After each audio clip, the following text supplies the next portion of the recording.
It's been an interesting progression of senior officials from the U.S. going to Beijing. First, there was Secretary Anthony Blinken, then Secretary Janet Yellen, and now Secretary Raimondo. And you're right that this is one of the most important visits.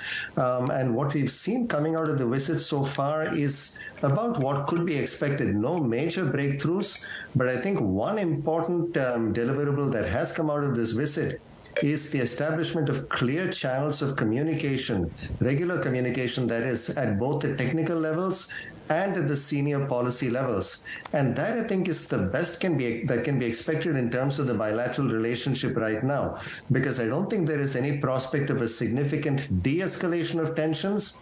But for the U.S. to be able to explain the national security imperatives driving its decisions and to keep these channels of communication open so that at least we don't get an escalation of tensions, I think is pretty good progress. And certainly China can benefit from that right now, because given what's happening in the Chinese economy, anything that can at least provide a smidgen of additional confidence in the economy's prospects is certainly welcome.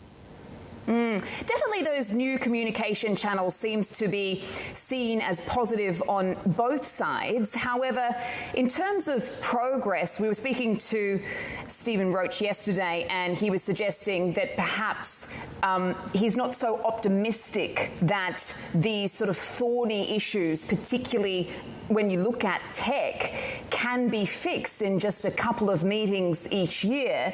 Would you agree with that in terms of more concrete actions needing to be taken? I think that's certainly right. There are some issues where the differences between the two sides are going to be very difficult to bridge.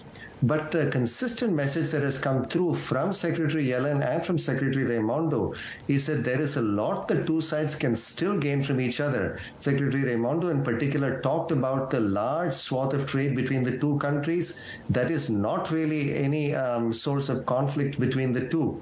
So if these can be separated in a way that the tensions on certain areas like high technology goods where there are concerns about the market access, about intellectual property rights and so on, if those can be separated from the other areas where there is vibrant trade between the two countries, perhaps we won't have any breakdown of the broader trade relationship between the two countries.